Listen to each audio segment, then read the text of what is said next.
이 시간 함께 나눌 말씀 구약성경 창세기 25장 7절에서 11절까지 말씀입니다.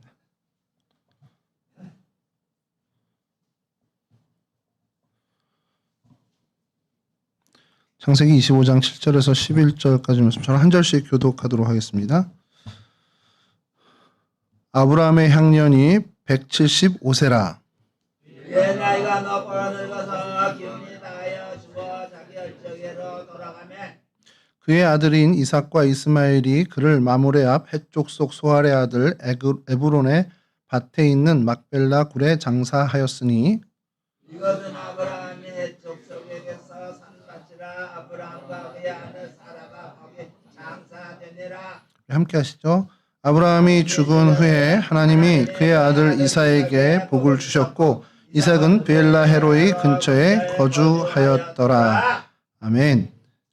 아멘. 예, 오늘 저희가 살펴볼 성경의 지명은 막벨라입니다.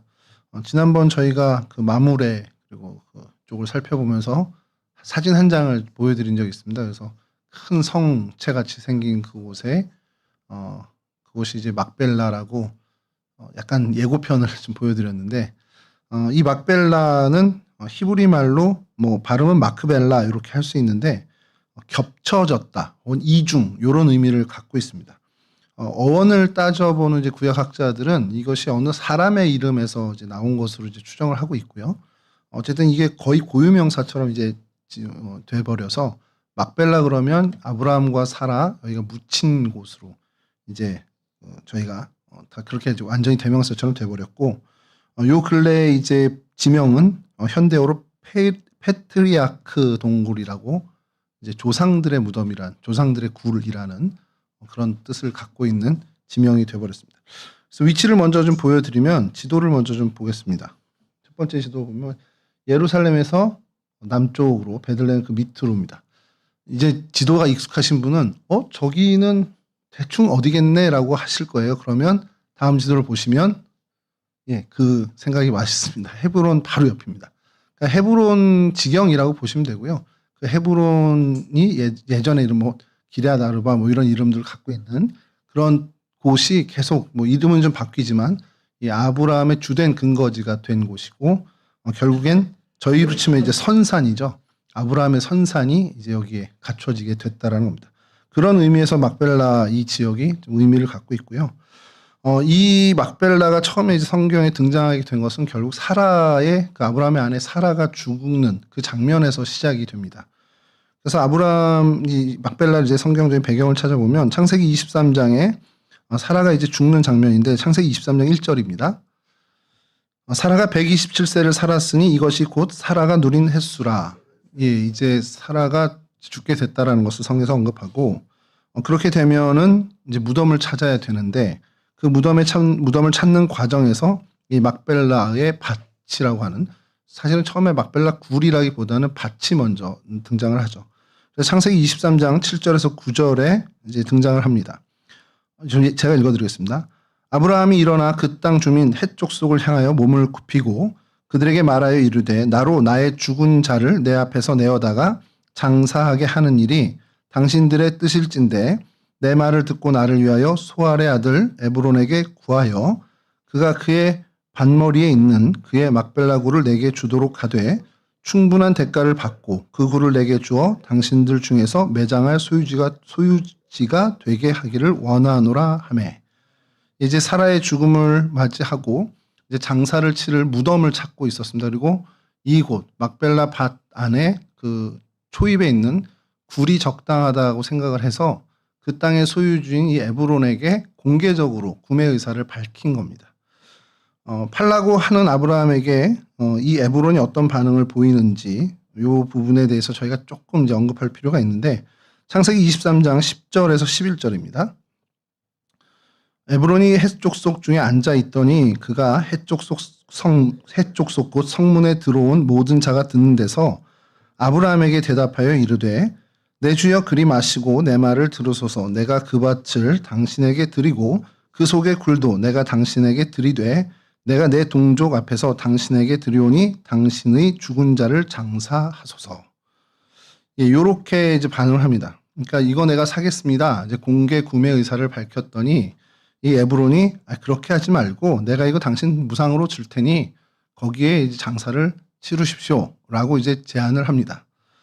저는 이제 어릴 때 이 부분이 아브라함이 대단한 사람이구나. 내가 우리 가족 묘를 좀 만들려고 장사를 지내려고 하려고 땅을 산다고 그랬더니 그 땅 주인이 내가 당신한테 어떻게 팝니까? 그냥 가지세요. 라고 한 걸로 이해를 했습니다. 대부분 다 그렇게 이해를 하시죠. 이제 이 이야기를 구약 이제 창세기 수업 시간에 듣게 됐는데 거기서 희한한 자료가 하나 등장을 해요. 교수님이 이제 얘기해 주신 것 중에 하나가 히타이트 법률이라는 게 등장을 합니다. 그러니까 당시 아브라함 당시 이 팔레스틴 지역의 해족속들과 더불어 있었던 그때 당시의 법률입니다. 통용되는 법률인데 거기에 토지 매매에 관한 그런 조항들이 있습니다. 그래서 이 에브론이 그냥 당신을 가지십시오라고 공개적으로 사람들에게 얘기한 그 부분이 해석이 저희가 이해하고 있는 것과 조금 다릅니다. 그러니까 이 에브론이 공개적으로 주겠다라는 이야기를 한 것이지만 사실상 이것은 법률의 어떻게 보면은 이득을 법적인 어떤 좋은 위치에 서고자 그런 공개 의사를 밝힌 겁니다. 그러니까 성경학자들 얘기는 당시의 히타이트 법률에 의하면 외국인은 그 땅을 소유하려면 값을 치르고 공식적인 계약과 매매를 해야만 그 밭을 소유할 수가 있다는 겁니다. 그냥 워낙에 이제 거류하는 사람들이 많고 나그네들이 많으니까 그냥 텐트 치고 장막에 쳐서 앉아 있고 그냥 사람을 묶거나 뭐 자기 밭을 해도 크게 관여하진 않지만 언제고 땅 주인이 야, 다 나가 내 거야 하면은 그가 갖고 있었던 그 자리에서 뭐 얻었던 열매라든지 소유했던 어떤 그 양이라든지 목축 이런 것들을 다 뺏어올 수 있는 어떤 그런 근거의 법률이 된다라는 겁니다. 그러니까 심지어 거기에 장사를 지냈어요. 그러면 그 장사를 지낸 그 자리를 소유권자가 주장해서 이거 내 거야 그래 버리면 더 이상 뭐 할 수 없이 다 뺏길 수밖에 없다라는 겁니다. 그러면은 그때 또 거래가 생겨나겠죠. 뭐 시가가 이 정도인데 내가 뺏으려고 하면 더 큰 값을 불러서 사게끔 할 수밖에 없는 어떤 그런 일들이 있었다라는 겁니다. 그래서 아브라함 역시도 이 법률을 너무 잘 알고 있어서 공개적으로 구매 의사를 밝혔고 실제로 그가 어떤 거래의 첫 단계로 무상으로 주겠다라는 이야기에 사실은 현혹되지 않고 정식으로 값을 치르고 그것을 완전히 소유권을 자신의 것으로 삼았다라는 것이죠. 그렇게 성경학자들이 해석을 합니다.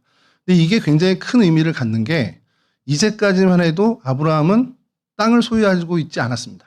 뭐 하나님의 뜻에 따라서 가나안 지경까지는 왔지만 그리고 하나님이 너에게 이 땅을 주겠다 했지만 사실 단 한 평도 그가 소유하고 있는 땅은 없었어요.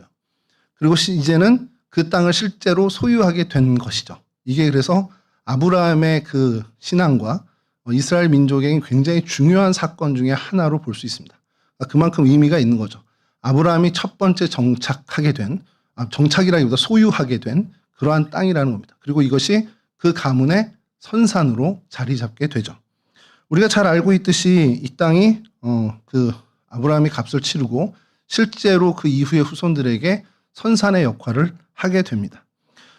이 막벨라 밭 그 전체를 이제 사게 되고 그 안에 있었던 동굴을 특별히 막벨라 굴이라고 이야기하는데 그리고 그 굴에 사라를 안장하게 됩니다. 그 과정을 이제 23장 16절에서 19절에 이제 이렇게 정리를 합니다. 창세기 23장 16절에서 19절인데요. 아브라함이 에브론의 말을 따라 에브론이 헷 족속이 듣는 데서 말한 대로 상인이 통용하는 은 400세겔을 달아 에브론에게 주었더니 마므레 앞 막벨라에 있는 에브론의 밭 곧 그 밭과 거기에 속한 굴과 그 밭과 그 주위에 둘린 모든 나무가 성문에 들어온 모든 헷 족속이 보는 데서 아브라함의 소유로 확정된지라. 그 후에 아브라함이 그 안에 사라를 가나안 땅 마므레 앞 막벨라 굴에 장사하였더라. 마므레는 곧 헤브론이라. 이 말씀에 17절 말씀, 18절 말씀에 그 모든 소유가 다 자기 것이 됐고 그것이 모든 헷 족속이 보는 앞에서 소유로 확정됐다라는 것이 굉장히 중요합니다. 그러니까 외국인이고 거류민인데 이제 이 소유를 공식적으로 자기 것으로 삼을 수 있게 됐다라는 것이죠. 그리고 이곳이 아브라함이 첫 번째 소유하게 된 부동산입니다. 말씀을 준비하다가 딱 여기에 좀 또 꽂혀버렸습니다.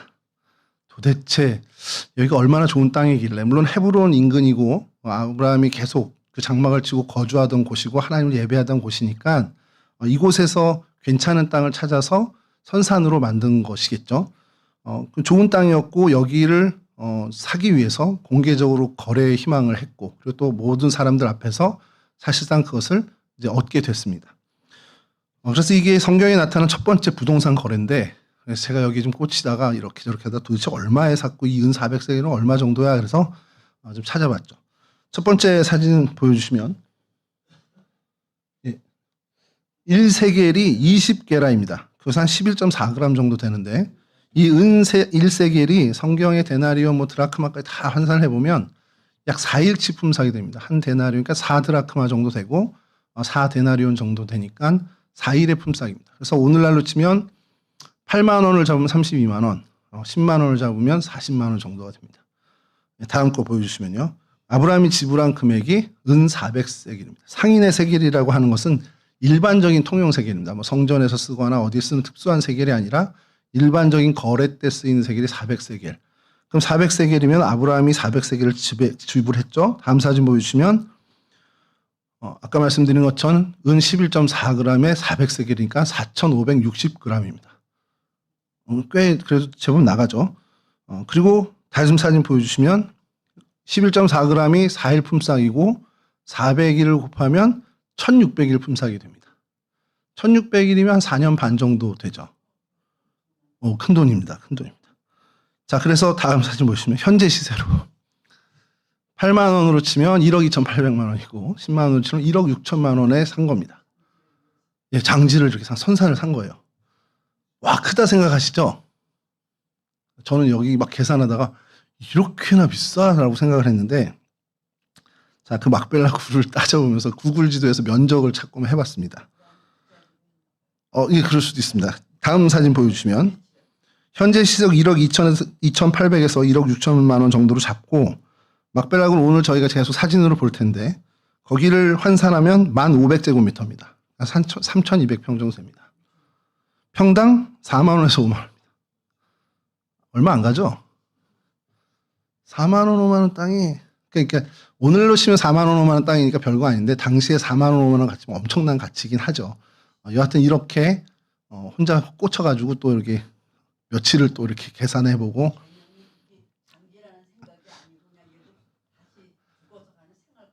뭐 선산으로 한 거고 하니까요. 그래서 자기 그 첫 번째 부동산 소유를 평당 4만 원에서 평당 5만 원짜리를 이렇게 해서 3,200평 정도를 구매했다 정도입니다.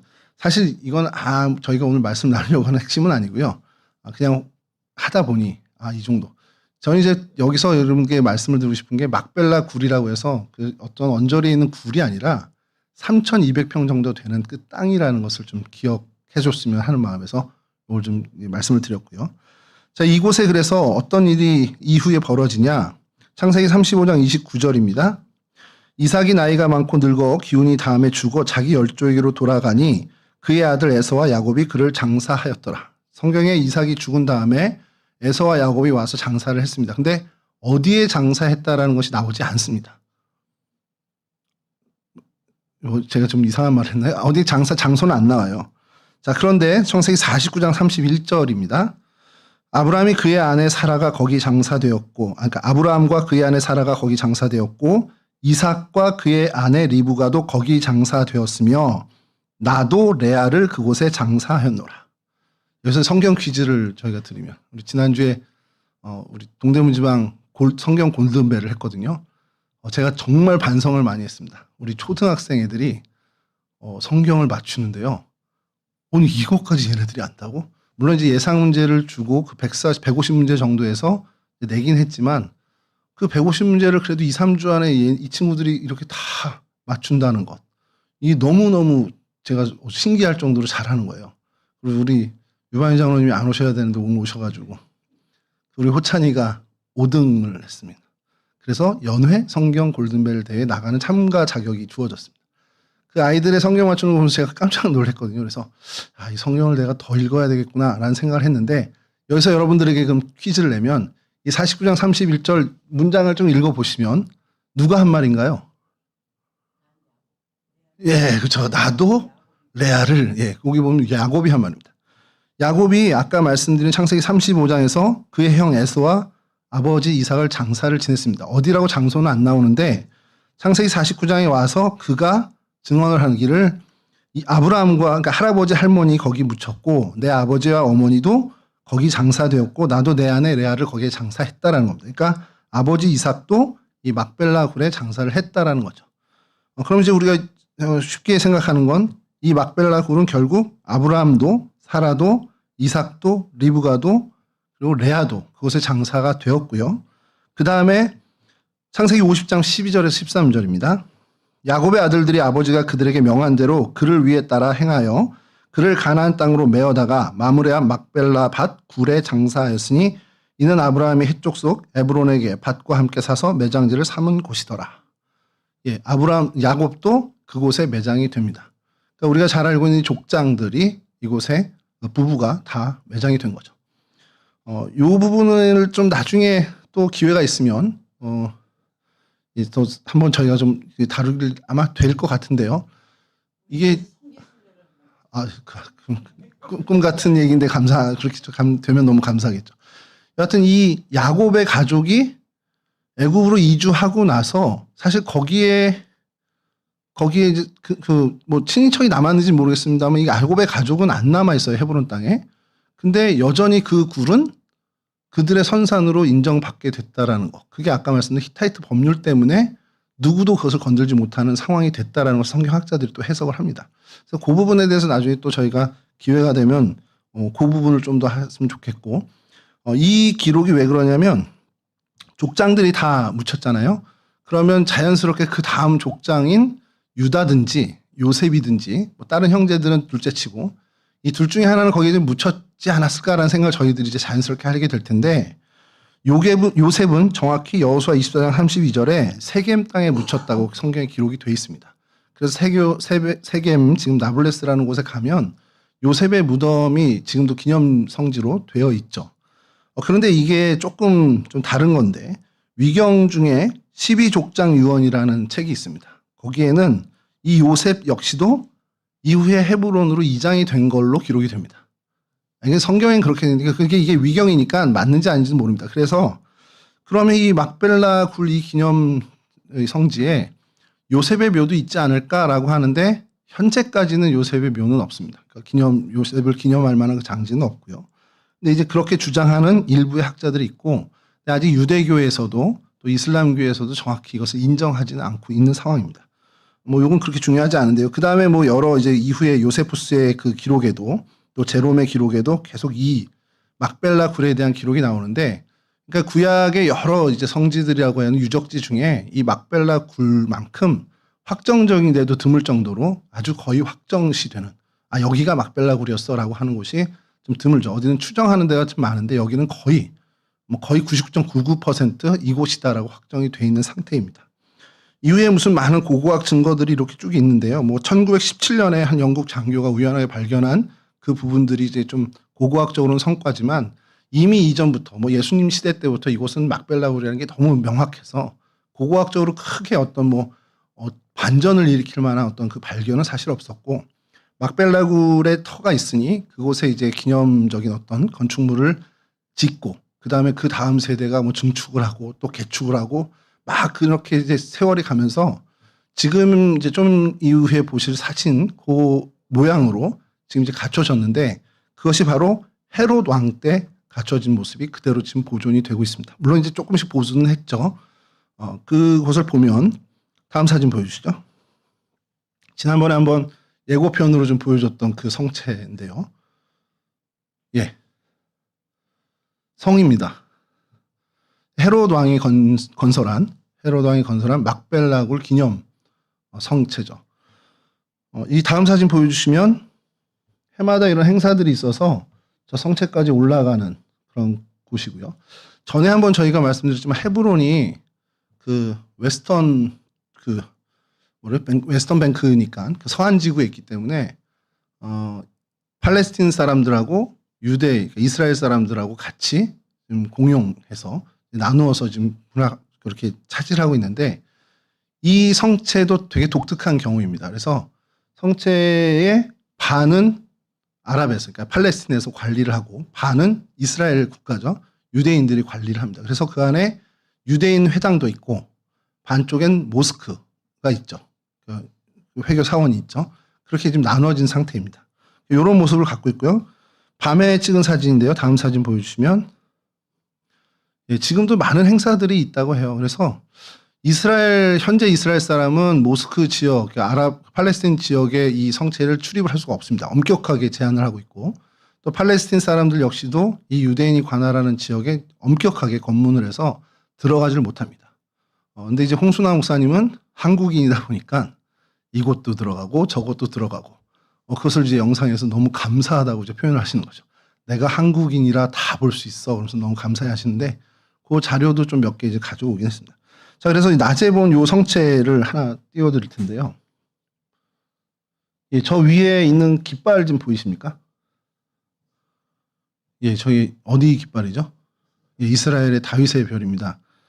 저희 광화문 가면 많이 볼 수 있는. 예, 근데 요 기역자로 된 요 부분이 이스라엘이 관장하는 곳이고요. 반대편이 팔레스틴 자치기구가 관장하는 곳입니다. 그곳의 사진은 구하지를 못했습니다. 그런데 그곳에 있는 사진이 하나 있는데요. 입구에서 찍은 간판 사진입니다. 다음 사진 보여주시면 예, 히브리어가 돼 있죠. 이거를 읽을 줄 알면 참 좋겠는데 우리 유종인 장로님도 안 계시고 그래서 샤르산 에덴이라고 합니다. 샤르산 에덴이니까 에덴의 문입니다. 그러니까 왜 에덴의 문일까? 이 샤르산이요. 좀 오늘은 좀 안 쓸 수 있나 했는데 요 밑에가 샤르산 에덴입니다. 샤르산 에덴인데 요 위에 예, 이 큰 대문자로 앞글자를 하나 해놨잖아요. 이거는 간판을 여러분 혹시 보시면 예를 들어서 무슨 호텔인데 H자를 크게 해놓고 밑에 호텔 이렇게 쓰는 간판처럼 그냥 한 글자 그 첫 자를 크게 써놓고 밑에다가 반복해서 이제 풀네임을 쓰는 그런 형식의 간판처럼 보시면 이해를 하시면 됩니다. 그래서 저 큰 위에 샤는 아무 의미가 없고 밑에 샤르산 에덴이 이 출입구의 이름이 되는 거죠. 아랍 지역에 이런 그 간판이 있는데 이게 왜 그러냐? 유대 전승에 카발라 전승이 있습니다. 카발라 전승이 있는데 그 전승에 따르면 에덴 동산의 입구가 여기였다는 거예요. 처음 들으시죠? 당황스럽지만 이 전승이 있습니다. 그래서 카발라 전승에 에덴의 입구가 지리적인 위치로 이곳이었다라는 전승이 있어서 또 그것을 이 이스라엘 사람도 아랍 사람들도 일부는 좀 믿고 있어요. 그리고 이곳에 헤롯 왕이 이 성체를 지을 때 이 출입문 이름을 에덴의 문이라고 짓게 된 거죠. 그러니까 그런 전승에 따라서 이렇게 있다라는 거. 이따가도 좀 보겠지만 그 회당 유대교 회당 쪽에 들어가면 이렇게 큰 장식장 같은 게 하나 있는데 거기 위에는 요셉의 뭐라고 이렇게 써 있습니다. 그렇게 돼 있는데 시편 말씀을 가지고 해놨는데 요셉의 그런 무덤인가라는 생각을 할 정도로 요셉의 이름이 크게 돼 있는데 그것은 요셉이 아니고 그냥 요셉을 전체 이스라엘의 어떤 대표격으로 생각하는 그러니까 그 회당마다 그 토라를 넣어놓는 장이 있는데 그 장 위에 그렇게 시편 말씀을 기록해 놓는 것이 있습니다. 그러니까 그런 어떤 전통에 의해서 있는 거지 실제 여기가 에덴의 문이었는지는 확인할 길이 없고요. 요셉의 무덤은 말씀드렸듯이 이곳에는 없다라는 것. 그래서 다음 사진을 보여주시면 이게 이 막벨라굴의 구조도입니다. 그래서 뭐 외국에서 제작한 거예요. 보니까 그래서 막 좀 찾아보는데 뭐 저도 잘 모르겠고 그래서 여러 자료의 도움을 받아서 하나를 찾아냈습니다. 다음 사진 보여주시면 한글화한 겁니다. 그래서 뭐 다른 거는 여러분 볼 건 없고요. 요 파란 선이 유대인들이 들어갈 수 있는 통로입니다. 유대인들이 들어갈 수 있는 통로. 이것은 애굽인들이 들어갈 수 있는 통로. 이렇게 돼 있죠. 이렇게 돼 있다라고 보시면 되고, 예, 그래서 요 경계가 이렇게 돼 있는데 저쪽이 이슬람교 모스크고 이쪽이 유대교 회당이라고 보시면 됩니다. 그런데 여기에 아브라함과 사라가 이렇게 무덤이 두 군데 있는데 그래서 여기가 좀 독특한 것이요. 팔레스틴이랑 이스라엘로 나뉘어져 있어서 이스라엘 쪽에선 아브라함 사라의 무덤을 철장 너머로 반만 볼 수 있습니다. 반만 볼 수 있고 이쪽엔 야곱과 레아의 무덤을 온전하게 볼 수 있습니다. 팔레스틴 쪽에서는 아브라함 사라의 나머지 반 절반을 거기는 철장이 아닌 이렇게 볼 수 있는 유리통으로 볼 수 있게 돼 있고 이삭과 리브가의 무덤이 그곳에 있습니다. 그러니까 온전하게 볼 수 있는 것이 있죠. 그걸 이제 사진으로 좀 보여드릴 텐데 다음 사진을 보여주면 한 가지가 더 중요한 것이 그 위에 있는 이 성체 위에 있는 이런 것들은 기념물입니다. 그러니까 아브라함의 무덤이라고 해놨지만 그게 실제로 아브라함의 시체가 거기 있는 게 아니고 그 장소일 것이다라고 추정하고 우리로 치면 무덤 봉분 같은 걸 이제 만들어 놓은 거죠. 만들어 놨는데 실제로 이곳 지하에 굴이 있습니다. 실제 굴이 있고 추정하기는 그곳이 그 아브라함 가문의 장지가 아니었겠냐라는 추정을 합니다. 근데 들어갈 수 있는 곳이 저 끝에 계단이 있는데 또 이쪽으로 이렇게 통하는 통로에 구멍이 있습니다. 그것도 이따 사진으로 보여드릴게요. 그러니까 이 성체 지하에 실제 막벨라 굴이 있다라는 것 정도로 저희가 보시면 되겠고요. 그래서 이 외관 사진을 좀 보여드리면 다음 사진 보여주시면 여기가 이제 유대인들이 출입할 수 있는 출입문이고요. 다음 보여주시면 이곳 역시도 유대 지역 출입문이 랍비들이 출입하기 위해서 대기하고 있는 그리고 이곳을 들어가면 보여주시죠? 이 장 같은 게 있는데 이게 시편 81편 5절이 기록되어 있는 겁니다. 나중에 이건 좀 찾아보시죠. 찾아보시면 되는데 그 기록되어 있는 것이 이제 요셉이라는 이름이 등장하는데 그래서 많은 사람들이 착각을 하죠. 그러나 이제 그 성지 순례에 다녀오신 분들이 그것을 올려놓는 것이 그 요셉의 무덤을 얘기하는 요셉이 아니라 이것은 이제 토라장입니다. 토라를 보관한 그 장이고 이곳에 그러니까 전체적인 이스라엘을 대표하는 이름으로 이 요셉을 사용한 것으로 이해를 하시면 됩니다. 다음 사진은 이제 팔레스틴 관할 지역 출입문입니다. 출입문이고 이곳을 이제 멀리서 좀 찍은 사진은 다음 사진 보시면 좀 멀리서 찍은 사진이고 이곳은 안에 들어가면 이제 아랍어로 표지가 되어 있습니다. 예, 뭐 중요하지 않으니까 다음 넘어가면 이제 우리가 찾아보고 싶은 아브라함과 사라의 무덤 앞에 있는 무덤 입구의 그 휘장이죠. 휘장이고 다음 보여주시면 예, 뭐라고 쓰였는지 번역본을 보여드리고 싶지만 가운데 큰 글자는 아브라함입니다. 그 정도는 이제 읽으실 수 있어야 됩니다. 예, 어쨌든 여기가 아브라함 사라의 무덤의 입구에 있는 것이고요. 다음 보여주시면 이게 아브라함의 무덤입니다. 그래서 이 철장이 있어서 저쪽 반대편은 그 팔레스틴이 관장하는 그 구역이고 이스라엘 쪽에서는 여기만 볼 수 있는데 요 사진을 구했는데요. 이렇게 좀 낡았나 그랬는데 요번에 다녀오신 분이 사진을 또 올려주셨더라고요. 그래서 몇 년도에 바뀐 건지 모르지만 다음 사진 보여주시면 앞에 간판이 바뀌었습니다. 새 걸로. 티가 나나요? 예, 요렇게 그 썩음썩음 하던 게 이제 새 걸로 이제 바뀌었고요. 다음에 사진을 보여주시면 저 반대편에서 그리고 이쪽 편에서 볼 수 있는 이게 아브라함 무덤인데 이건 아랍 쪽에서 팔레스틴 쪽에서 볼 수 있는 그런 유리문을 통해서 볼 수 있는 그런 정도 이렇게 돼 있고요. 다음 사진 보여주시면 이건 사라 무덤입니다. 사라의 무덤인데 저 오른쪽에 있는 저쪽에 있는 게 사라 무덤이고 위에 사라라고 써 있고요.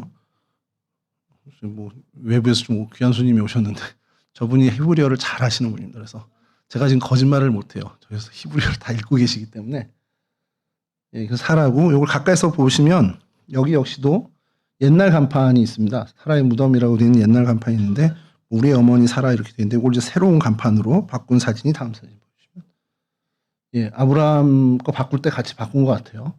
어쨌든 이건 이 이스라엘 쪽에서 이제 한 거고요. 다음 사진 보여주시면 이제 아랍 쪽으로 들어간 이제 목사님 사진인데 그 목사님 얼굴이 초상권에 걸릴지 모를까 싶어서 이제 이렇게 얼굴을 가려놨는데 저쪽이 이제 리브가와 이삭과 리브가의 무덤입니다. 이건 이제 아랍 쪽이 관장하는 쪽에 그 곳인데 어느 쪽이 리브가고 어느 쪽이 이삭인 것 같습니까? 이렇게 세 줄이 있는 게 리브가고 저쪽 게 이삭 거랍니다. 다음 사진 보여주시면 이곳에선 계속 행사가 있습니다. 아마 그 임맘들이 이제 그 꾸란을 이제 계속 읽는 그런 것들이 계속 행해지고 있고요. 그래서 여기가 이삭의 무덤 앞에서 계속 이렇게 경을 읽는 그런 것이 이어지고 다음 사진은 이제 리브가 무덤과 이삭 무덤 사이에서 걔네로 치면 예배죠. 우리로 치면 예배인데 걔네들은 뭐라고 하는지 잘 모르겠습니다만 그런 집회들이 이렇게 정기적으로 있다고 합니다. 다음 사진 보여주시면 이제 유대 관할 지역, 이스라엘 관할 지역에 이제 좀 알겠죠. 저 맨 위에는 발음이 야곱입니다. 야곱으로 되어 있고 야곱의 무덤 앞에 사진이고요. 물론 이거 철장을 여는 시간이 있답니다. 이래서 볼 수 있는 시간이 있다는데 뭐 거의 그런 사진은 구하지 못했습니다. 다음 사진도 이거는 히브리어를 읽으면 좋겠다라는 욕심이 좀 생겼으면 좋겠다 해서 번역본을 안 올리는데 레아의 무덤이고요. 뭐 야곱 무덤 보여줬으니까 당연히 레아겠지 이렇게 때려 맞추셔도 되고 다음 사진 보여주시면 그 앞에 간단하게 레아의 무덤 이렇게 되어 있습니다. 그리고 요거를 이제 여러분들에게 보여드리고 싶은데 다음 사진 보여주시면 여기가 뭐냐면 내부 지하방으로 가는 내부 통로입니다. 지하방 통로라고 이제 직역을 하면 그렇게 되어 있는데 멀리서 보면 잘 모르시겠죠. 그래서 그 제일 밑에 하단을 좀 봐주시면 좀 다음 사진 보시면 조금 가까이 가서 이렇게 밑에 있습니다. 뭔가 이렇게 자물쇠로 잠겨져 있죠. 무슨 뚜껑이 있고요. 그걸 좀 확대해서 보여드리면 이렇게 되어 있습니다. 이게 뭔가 그랬어요. 저는 도대체. 근데 이제 추정은 아까 그 구조도를 봐서 알지만 이 지하에 실제 막벨라굴이 있으니까 거기랑 연결된 뭔가가 있겠구나라는 생각을 한 건데 굳이 뭐 이렇게 잠거나 볼 수 있게 좀 해놓으면 되지. 예전에 저희 뭐 베드로의 집이라든지 이런 데 보면 유리관으로 해서 이렇게 볼 수 있게 해놨잖아요. 왜 그렇게 안 해놓고 이렇게 했을까 했는데 귀중한 영상을 하나 찾았습니다. 방 전사님께서 부탁을 드렸는데 영상을 잠깐 보시죠. 소리는 없어도 상관없습니다. 열쇠로 채워졌다라는 게 중요하고요. 이게 뭔지 자세히 좀 보십시오. 기름입니다. 기름. 기름을 갈고 있는 장면입니다. 불을 붙이고요. 이 자막이 없으면 좀 여러분들에게 재밌게 퀴즈를 낼 수도 있을 텐데. 요게 어디론가 들어갑니다. 그리고 그 들어가는 장면은 찍지를 못했던 것 같아요. 대신에 들어가는 장면은 못 찍고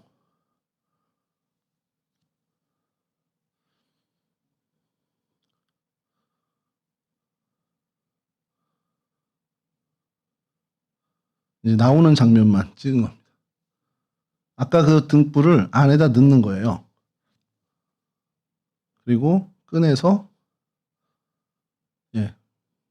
불을 다시 기름을 갈고 다시 불을 붙입니다. 무슨 의식 같습니까? 끝났는데 이 막벨라 굴을 사람이 있든 없든 상관없이 늘 밝히겠다는 거예요. 그래서 그 통로 안으로 넣어서 불을 계속 밝히고 있는 겁니다. 그 조상들이 외롭지 않겠는지 모르겠지만 어두운 곳에 있지 않도록 하려고 하는 건지 모르겠습니다만 그 유래에 대해서는 뭐 나온 게 없는데 이게 계속 지금까지도 몇백 년 아니고 몇십 년 계속 이어지고 있다는 거죠. 그래서 여기가 발굴되고 이스라엘과 또 팔레스타인 공동으로 관리하면서 요 일은 계속해서 지금까지도 진행되고 있다라는 그런 모습을 좀 마지막으로 좀 보았습니다. 여기가 이제 막벨라 굴입니다. 그래서 막벨라 굴에서 일어난 많은 일들이 없죠. 단 하나 이제 선산으로 사용된 일밖에 없는데 그래서 오늘 본문을 창세기 25장 7절에서 11절 말씀으로 좀 잡고 이 부분에 대해서 좀 어떤 의미를 저희가 좀 찾으면 좋을까 생각을 한 것이 성경에서 아브라함이 175세까지 살았다 하고 그가 높고 늙어서 기운이 다하여 죽고 자기 열조에게 돌아갔다. 그렇게 이야기가 되고 있습니다. 그리고 긴 생애를 살았다라기보다는 사실 그때 당시에 그렇게 뭐 다른 족장들에 보면 아주 크게 장수한 건 분명히 아니지만 그의 생애는 참 의미가 있죠. 하나님이 주신 사명을 온전하게 잘 감당했다는 그리고 믿음의 아버지로서의 역할을 한 사람이라는 겁니다. 그리고 그가 막벨라 굴에 대해서 사고 또 그곳에 장사됐다는 것이 성경의 어떤 의도, 성경 기자의 어떤 의도인지 모르겠지만 계속 이 막벨라 굴이 반복해서 강조되고 있는 걸 저희들이 성경을 보면서 보게 되죠. 이 막벨라 굴이 단순히 어떤 무덤이나 선산이 아니라 사실은 아브라함의 그 삶, 그리고 아브라함의 그 믿음이 후손에게 남겨진 굉장히 중요한 흔적으로 해석을 하는 경우가 많이 있습니다. 아브라함이 가나안 땅을 하나님께 약속받았죠. 근데 그의 삶의 대부분은 그 땅을 소유하지 못하고요. 그곳에서 계속 나그네처럼 떠도는 삶을 살았습니다. 물론 오랜 기간 장막을 쳐서 머물기도 했지만 그곳을 그의 땅으로 소유하지 않고 그냥 거류민처럼 지낸 것이 그의 인생의 대다수였습니다. 그러던 중에 아내 사라가 세상을 떠나게 됐고 이 사라를 위한 무덤을 만들고자 해족 속에게 이 막벨라 굴과 인근 밭을 구입하게 됩니다. 그들이 정당한 값에 대한 아까 말씀드린 히타이트의 율법대로 그 거래가 돼서 완전한 소유권을 분명히 이제 갖게 됐는데 아브라함도 그렇게 생각했겠죠. 무상으로 받는 것보다는 법적으로 또 사회적으로 이 소유권에 대한 확신한 것이 아브라함에게 넘어오기를 바랬고 또 그것을 확실하게 소유하게 되는 것이 굉장히 중요한 것이 하나님이 주신 이 약속의 땅에 믿음의 후손들에게 확실한 이 소유되는 땅 이곳을 보여주기 위한 실제적인 증거로서의 토지가 됐다라고 성경학자들은 해석을 하고 있습니다. 고대 근동의 문화에서는 이 묘지가 단순히 어떤 장례의 장소 그걸로 끝나는 게 아니고요. 그 가문의 정체성 그리고 그 땅에 대한 소속을 굉장히 의미를 부여한다는 거죠. 그러니까 너희 선산이 어디 있어? 오늘날도 사실 저희 한국 사람들에게는 좀 비슷한 문화가 있습니다. 너 선산이 어디 있냐? 그럼 우리 선산 어디야? 그러면 이 사람이 그쪽 문중 사람이고 그 지역 사람이구나. 저는 한 번도 가본 적이 없는 그 선산이 있다 쳐도 물론 이제 저 어릴 때는 많이 갔었지만 저희 선산이 서산에 있는데 그 서산에 제가 빈번히 다니는 것도 아닌데 그냥 선산이 서산입니다. 그러면 어르신들이 얘는 그쪽 사람이구나 이렇게 생각을 하세요. 이제 그런 식의 어떤 정체성을 갖는 의미를 갖는 것이 이 고대 근동의 이 무덤 어떤 이런 장례의 장소라는 것이죠. 그래서 이 묘지를 소유하는 것 이것은 그 땅과 그 언약을 붙드는 신앙적인 행위로까지 의미를 부여할 수 있다라는 것이죠. 그러니까 다시 말해서 아브라함이 막벨라 지역을 구매한 것이 이제 눈에 보이는 땅을 얻었다라기보다는 하나님이 주시겠다 약속하신 이 지경 이곳을 정말 완전하게 자기가 붙잡는 어떤 그런 신앙의 결단의 모습으로 해석을 합니다. 이건 제 얘기가 아니고요. 칼빈 주석에 나오는 얘기입니다. 히브리서 11장 9절에서 10절인데요. 이걸 좀 세번역으로 좀 말씀을 드려야 이해가 좀 쉬울 것 같아서. 믿음으로 그는 약속하신 땅에서 타국에 몸붙여 사는 나그네처럼 거류하였으며 같은 약속을 함께 물려받을 이삭과 야곱과 함께 장막에서 살았습니다. 그는 하나님께서 설계하시고 세우실 튼튼한 기초를 가진 도시를 바랐던 것입니다.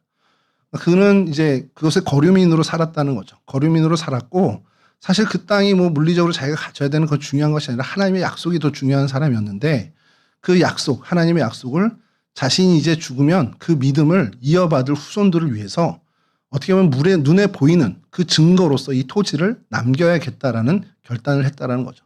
그래서 실제로 그것을 물리적인 그 땅을 남기게 됐고요. 아까 말씀드린 한 3,200평을 남기게 됐고 그곳이 눈에 보이는 그 아들과 그 손자에게 눈에 보이는 할아버지, 그 아버지의 믿음의 증표가 됐다라는 것이 성경학자들의 이야기입니다. 우리가 아브라함의 죽음을 관련해서 그럼 이 막벨라굴을 소유하고 한 것이 어떤 믿음을 계승하는 어떤 그런 차원에서 굉장히 중요한 증거다라고 하면 그럼 성경에서도 좀 뭔가 있어야 되지 않나? 그런데 오늘 우리가 읽은 본문에 이 두 아들이 이스마엘과 이삭 둘이 다 이 장례에 참여해서 같이 아버지를 장사하게 됩니다. 사실 이스마엘과 이삭은 이미 그 전에 결별을 했죠. 이스마엘은 완전히 독립적으로 전혀 다른 곳에서 다른 길을 걷고 있었던 아들입니다. 그런데 아버지 죽음 앞에서 다시 모이게 됐고요. 아버지의 지난날의 삶과 믿음에 대해서 다시 그 아들 둘 다 그것을 기리게 되는 그런 장면이 성경에 등장을 합니다. 이후에도 마찬가지입니다. 이삭과 리브가 역시도 그곳에서 장사를 지내는 아들들 야곱과 에서가 함께 모여서 그 장사를 지내게 됩니다. 그러니까 믿음이 세대를 넘어서 계속해서 이어지는데 그 중간중간에 결정적인 거는 분명히 아니에요. 결정적인 역할을 한 것은 아니지만 굉장히 그 세대를 넘어서는데 중요한 역할을 해주는 것이 이런 눈에 보이는 믿음의 증거일 수 있다는 것을 저희가 좀 볼 필요가 있다는 것이죠. 사실 신앙이라는 게 그렇습니다. 어떤 말뿐만이 아니라 말로만 되어지는 것이 아니고 아버지의 신앙이 자녀에게 이어지는 것이 그의 말이나 이런 것도 좀 역할을 하겠지만 실제로 눈에 보이는 그의 삶, 그의 올바른 선택 이것을 자녀들이 보면서 신앙이 그대로 유산처럼 그들에게 이어지게 된다는 것이죠. 그런 의미로 이 막벨라 굴이 하나님의 약속을 붙든 한 상징적인 의미를 갖게 된다는 것을 좀 보게 된다는 것이죠. 그러면서 좀 생각이 드는 것이 저와 여러분들도 우리 자녀에게 우리의 믿음을 분명히 계승시켜야 되는 의무를 갖고 있습니다. 그건 하나님이 우리에게 주신 막중한 책임이죠. 그럼 그 믿음을 어떻게 남겨야겠느냐? 영원한 우리의 숙제이긴 합니다만 늘 말로 신앙을 가르치고 하나님이 이런 분야라는 하나님에 대한 이야기하는 것도 물론 도움이 됩니다만 거기에 그것만으로 부족하고 더 추가적으로 그들이 볼 수 있는 눈에 선명하게 볼 수 있는 그러한 삶과 선택을 우리가 보여줘야 된다는 거죠. 우리 아버지, 우리 어머니 그런 선택의 기로에 섰을 때 항상 보면 하나님의 말씀이 기준이 되고 그 말씀대로 선택하더라. 이것을 그들의 눈으로 볼 수 있는 정말 확실한 증거들이 필요하다는 거죠.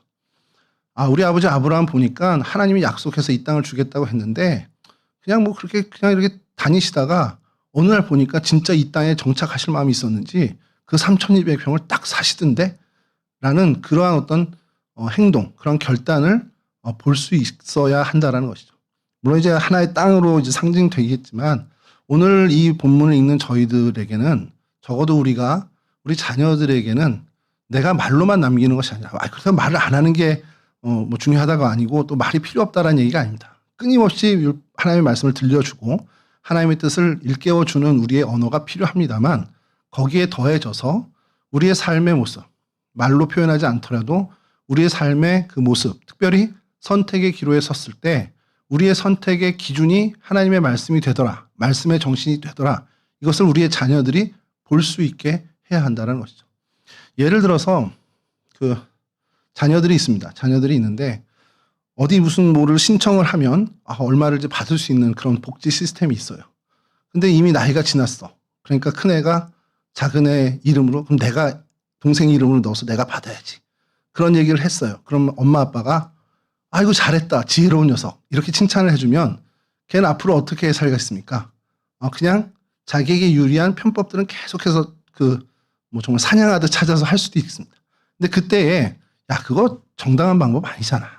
네 동생이 안 하면 너는 그냥 포기해. 라고 정말 올바른 선택의 길을 보여주면, 그런 선택의 모습을 보여준다면 그 아이는 평생을 살아갈 때 정당한 방법, 정직한 방법을 선택할 확률이 더 높아진다는 겁니다. 이것이 신앙으로까지 이어지면 좋겠다는 거죠. 주일에 교회를 가야 돼 말아야 돼. 하나님은 뭐라고 말씀하시지 물어봐. 그런 어떤 신앙의 가이드가 될 수 있는, 특별히 그렇게 이야기해 줄 뿐만 아니라 우리 아버지 엄마 보니까 주일에 그냥 교회 가시는 게 온당 맞게 선택하시던데 그것을 그 아버지의 어머니의 뒷모습을 보면서 우리 자녀들이 눈에 보이는 그 증거를 가지고 신앙의 대를 계속해서 이어가는 그러한 모습을 저희들이 좀 꿈꾸고 그것을 우리의 비전으로 삼았으면 좋겠다는 겁니다. 아브라함은 눈에 보이지 않는 약속을 붙들고 또 그 붙드는 것을 철저하게 행동으로 옮겼습니다. 그리고 그 행동을 철저하게 이삭은 목격을 했고 모리아 산에서 한 것은 나중에 이제 모리아 때 저희가 좀 살펴볼 텐데 모리아 산에서 이삭이 그 모습을 보았고 그리고 그 외에 모든 아브라함의 모습을 보면서 그 하나님의 약속을 정말로 제대로 붙들고 하는 행동을 보아왔습니다. 그리고 그 역시도 그 아버지의 뒷모습을 눈으로 본 그 증거를 통해서 아버지의 신앙 못지않은 믿음의 조상으로서의 그 삶을, 신앙의 삶을 걸어갔다는 것이죠. 또한 그것을 본 야곱 역시도 초반에는 좀 많이 엇나가는 듯한 보이지만 결국에 그 역시도 하나님 앞에서 온전한 믿음의 삶의 그 믿음의 조상의 모습을 갖추게 되었다는 것이죠. 우리 역시도 이 신앙의 유산을 남기는 삶, 그런 삶을 살았으면 좋겠습니다. 우리 가정에서 우리 자녀에게 신앙의 유산을 남기는 삶뿐만 아니라 우리 공동체에서 우리의 삶을 정말 신앙의 삶을 우리 공동체의 믿음의 후배들에게도 보여주는 그러한 믿음의 흔적, 믿음의 유산을 남기는 우리 동성애 온 식구들이 되었으면 좋겠습니다. 이와 같은 믿음의 눈에 보이는 가시적 흔적을 남기는 신앙의 삶을 온전히 살아가는 저와 여러분 되실 수 있기를 주님의 이름으로 간절히 축원합니다.